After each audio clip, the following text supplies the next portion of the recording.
Ryan Morris here, as mentioned, Market Product Manager for all the Vision and Auto ID products with SICK in the US. So today I want to talk about our new Trispector P belt pick unit.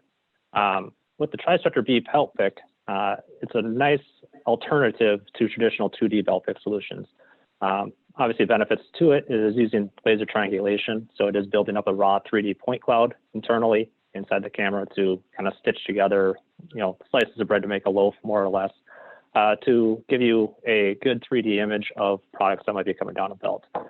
Benefits over a traditional 2D system is now that since I have that raw point cloud information, I can actually give you some more accurate Z height calculations as far as getting gentle handling, having an accurate Z pick point instead of just having a set pick point to pick up. Other benefits to it is since it is using an internal red laser, lighting's not an issue. As you can see behind me here, I got lights on all over the place, no shrouding. Again, color is not an issue. Contrast is an issue. I don't have to teach patterns. So there's a lot of benefits to being, especially having a multi-SKU application where you don't want to maybe have to switch jobs because you have a new product coming down. So with the simple blob analysis, anything that runs down the belt, I can determine if I want to pick it or not. So what I want to do here, I'm going to share my screen, and hopefully you guys will be able to see some of the stuff in the background here. Just so you can kind of note here, so the Trispector P belt pick is that blue box right in the top of my screen here. And just for this scenario here, I do have a little rubber black tire, just for contrast purposes. Again, black on black. So this type of application is really not going to be an issue for the belt pick here. So what I'm going to do here now is I'm going to share my screen.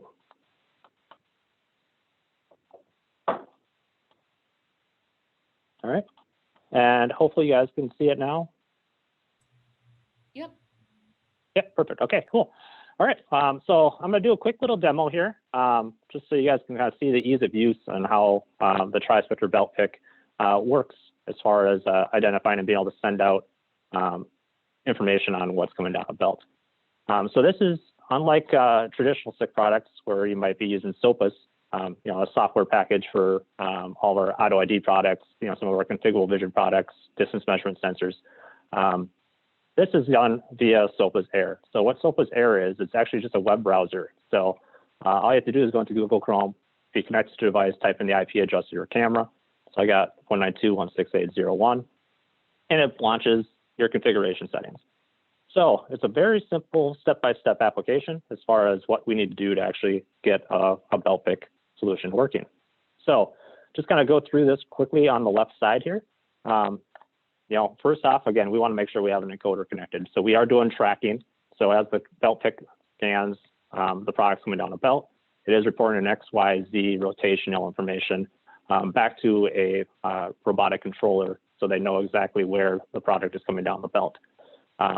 That encoder ideally would be tied to both the robotic controller as well as the Trispector belt pick unit. So just simply enter in your encoder resolution, what direction the encoder is running, making sure that we're actually scanning in the proper direction. Is as simple as that. So, click in your edit, add in whatever you need to do. If you don't know what those PPR are for the encoder, you can do a simple alignment here with a start and stop marker to be able to kind of estimate what that encoder resolution actually is. So once you make those alterations, just click Save to Flash, and then kind of go on to the next step here. So going into the next step. So again, the belt. What we want to do here is we're actually going to set the belt parameters here. So what we want to do is we want to find the belt. Internally, what the Trispector is doing here is it's finding that plane of the belt. So I know where 0 is. From here, I can adjust my belt width to make sure that I'm covering the belt that I want to cover. And you can kind of see down here, because I know the plane, the Trispector is actually doing some calculations inside, so I know what the belt width is, defined by my field of view. I know what the camera height is. So by finding that height or that plane, I know my 0, I know the camera standoff. And then camera roll. So I know exactly, the tilt of that plane internally. So I know exactly this roll of the camera itself. So this is really going to help with providing accurate Z height information or accurate rotational information that the Trispector reports back to the robotic controller.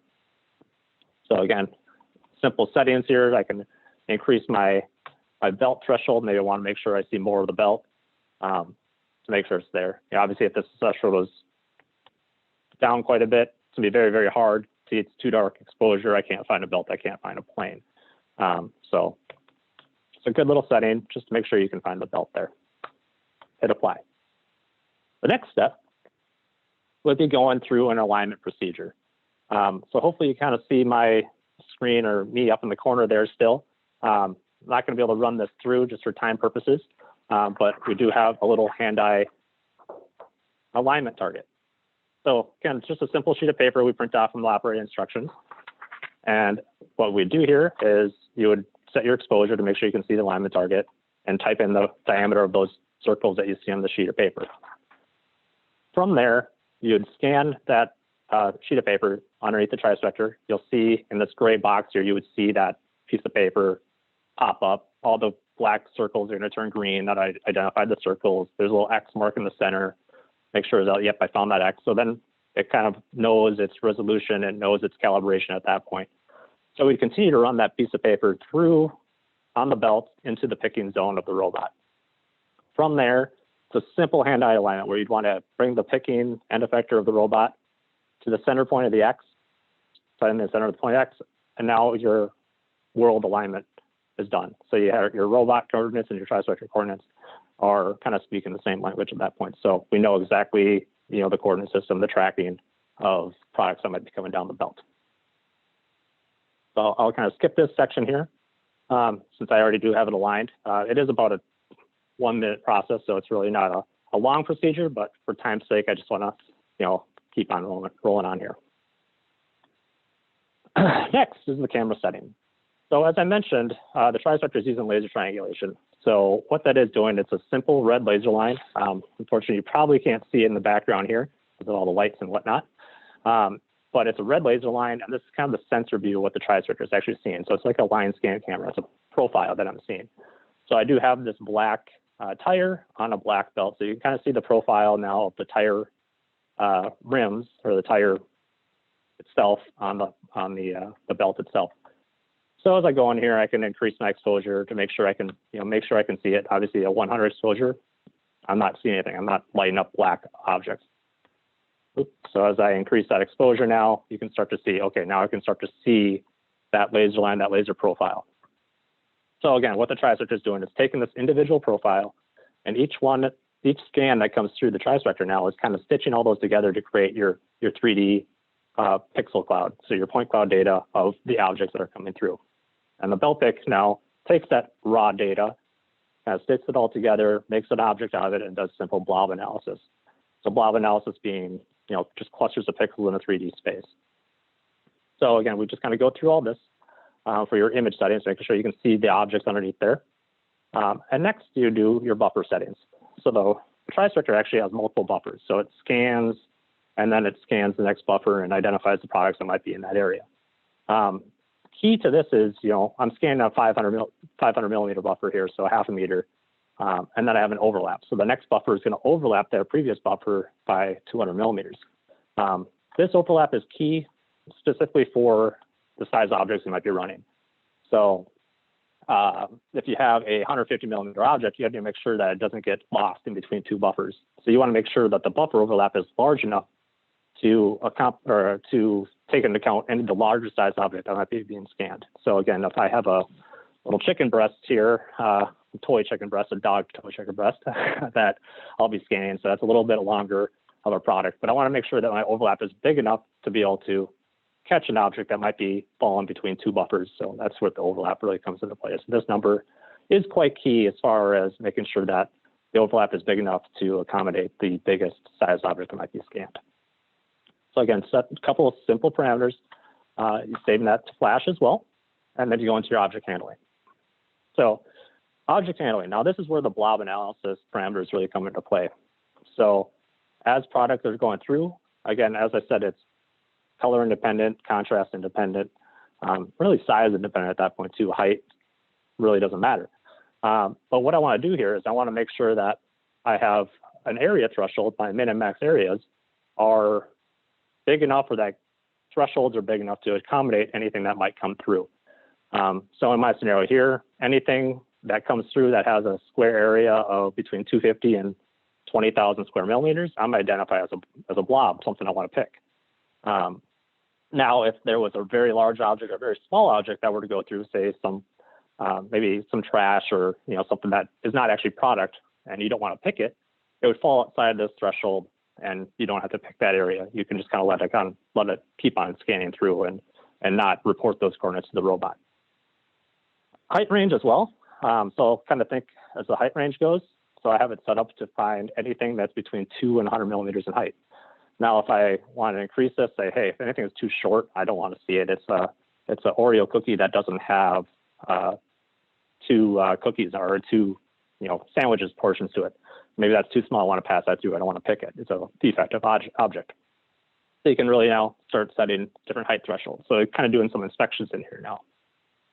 And then you get into some singulation. Obviously, any kind of belt pick scenario, you want to be able to have separate objects. You want to know where they are. You don't want to have two things coming together and you see this one massive blob more or less, and you don't want to pick that.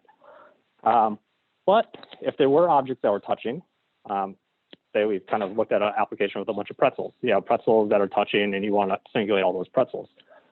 There's a couple different singulation options we can do. You can do erosion based, which kind of just starts eroding the outer pixels of a blob to try to create some separation between the objects that are there. Or you can do an edge-based detection. So kind of looking for edges, counting the edges, and I know, okay, I saw one edge, I saw another edge, that's one part. So you can kind of do an edge-based singulation as well. So there is some different singulation methods you could use. Obviously, using this does kind of factor into your processing time. So you might not get as much of a belt speed as you would ideally want. But in our scenario here, I'm going to do no singulation because I'm going to have a nice singulated objects that are coming down the belt.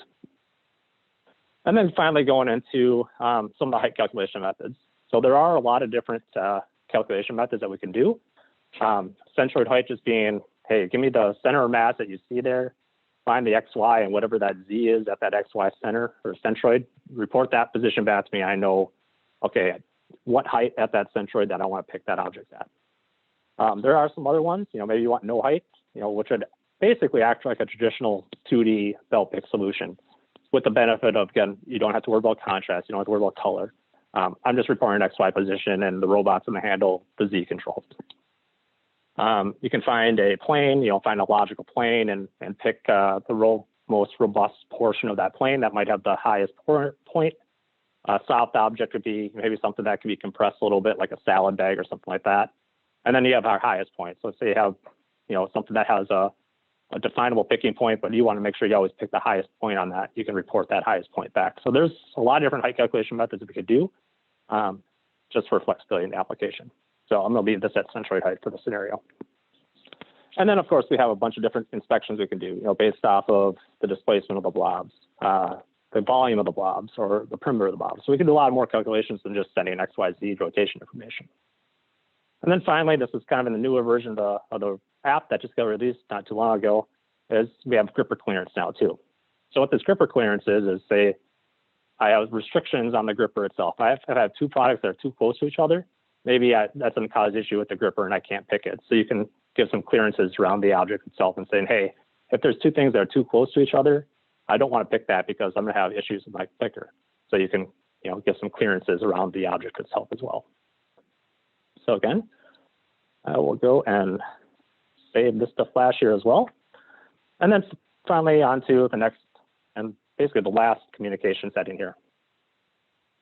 So going into this, we have, this is where we can kind of start doing some of our pass-fail information. So again, as I mentioned, you can set your thresholds for area, height, and all this stuff. So what we can do here now is I can activate this and say, okay, if I have a blob that falls outside of this area now, I want to fail it, but now let's say I want to still identify it, but I'm going to report that failed location. And maybe I have the robot doing a scenario where it's going to pick that object still, even though it's a failure object, to put it to a divert lane. So again, this is where some of that internal inspections come into play here as well. And we can do that with area, height, volume, length, width, rotation, and the perimeter distances around the product. So we can save that to Flash as well. And then communication. So communication, we have FTPs, so we can FTP images. And then we also have some standard robotic protocols that are loaded into the Trispector belt pick. So for easy integration with a few different robot manufacturers, with ABB, Stobly, and UR robots being some of the standard ones.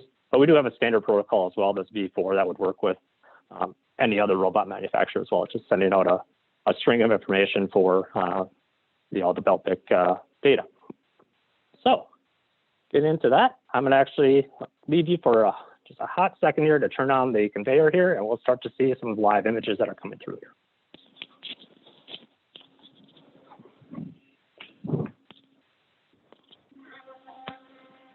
All right, so looks like it's working. That's good. So I'm just going to throw a few different objects on here, and we'll start to see that's that tire that comes through. You can see that I identified it, reported the coordinates, so I know the X, Y dimensions. Let's throw a couple more objects on here and see, okay, it's those objects, see all the different buffers that kind of rolled through there.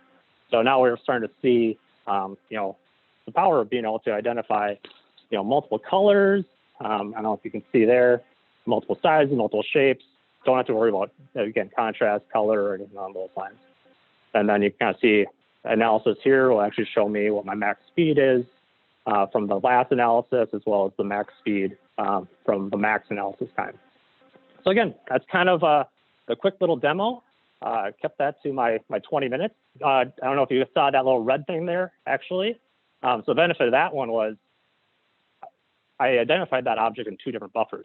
I didn't want to double report it. So when it turns red, it said, oh, I still saw it, but I reported that in the previous buffer. So I'm not going to send a double report coordinate files out to the robot. So you're only going to report those coordinates a single time. But again, that's a quick little demo. We'll leave it open to questions here. If you guys have any questions, the last 10 minutes here. Thank you so much, Ryan. Yeah, you're right on it. We've got just 10 minutes left. A little bit of practice, right? Exactly. So we do have a few questions here. The first one has to do with belt speed. So what belt speeds or picks per second are achievable with the belt pick? So as you can see here, obviously we have a very high belt speed that we can achieve with just my simple scenario here. It's a pretty small field of view. But as far as picks per second goes, typically we would say about 10 to 12 parts per second is kind of what's achievable with the Trispector itself. But belt speeds are really not an issue. It's just how often I can report back those coordinates. Okay. So just, I guess it's all in the setup. Yep. And then another question. Can you cover a belt that is wider than 24 inches with the belt pick? Yep. So the largest belt pick we have is a 24-inch unit. But yes, you can do multiple units with a stagger based off of what our highest product is used coming in there. They still are independent. They would be reporting coordinates back to the robot independently. However, they would be calibrated still each individually, but you can, again, start to increase your belt list with multiple units. But I'd say no more than 2 or 3 units for the larger belts wouldn't be necessary. So I think you'd be all right with just 2 units typically. Alrighty. Another great question just came in. How does it communicate with your robot? I know that we're just doing a basic setup of the Trispector today, but if you did have a robot on hand, how would it communicate? So how would it communicate with the robot? It's sending just an Ethernet string out back to the robot. In our communication settings here, these are formatted specifically for certain robots, but the standard protocol would just be just a string of information coming back with all the X, Y, Z information, perimeter area, rotation, all that stuff. So it's just a standard communication protocol over Ethernet directly to the robot controllers. Awesome. So you just connect your Ethernet from the robot controller into the unit and then click go, I guess, in this section here. Yep, awesome. Pretty much, yep. And then another interesting question. Can you change the recipes or jobs for the belt pick Trispector remotely? Yes. So yeah, with the all the settings, all the parameters that we have inside of the belt pick can be sent via command channel, basically. So you can send different, maybe want to change the area, maybe want to change the exposure. You can do all that remotely over an Ethernet command. However, you could also just, open all these up and just say, hey, I just want to pick anything that comes down. I don't want to have to worry about recipe management. So you could really open it up if you want to, but if you have different products, maybe you have something shiny versus matte black, maybe the intensity of the exposure needs to be adjusted. That can all be sent over just a command channel. Awesome, cool. And then we have another question going back to connecting a robot to this device. Can you do a custom format for the Ethernet string for, like a homebrewed robot or a non-listed robot? Technically, yes. So there's obviously the standard protocol we have. So the belt pick does offer some plugin concepts. So it would be a little bit of scripting, a little bit of programming. But yes, you could add in a custom plugin if you had a specific robot you wanted to, identify create a custom Ethernet string for. It'd just have to be done. You have to do a little bit of programming to create that plugin. But yes, it could be done. I guess that is for the people who are brave enough to homebrew a robot. You would hopefully be able to do a little bit of programming on your own to get the Trispector working with it. But it looks like we have about 6 minutes left here. So Andrew's got some questions. Yeah, I have another question. So it looks like you've got the sun shining in there. The lighting is changing. How is this affected by changes in the environment, ambient light conditions? Because as you know, a lot of modern factories have a lot of light and a lot of glass. Yep. Nope, absolutely. So that's the nice thing. It is using a red internal laser here. So that red laser is the wavelength of red. So there's a filter inside here that's really only looking for that red. So as long as there's no red flashing light that's flashing at the unit, obviously sunlight has a little bit of that wavelength in there, but it'd be very, very minimal as far as affecting your image, since it is only looking for that wavelength of red to build up its 3D profile. Okay, and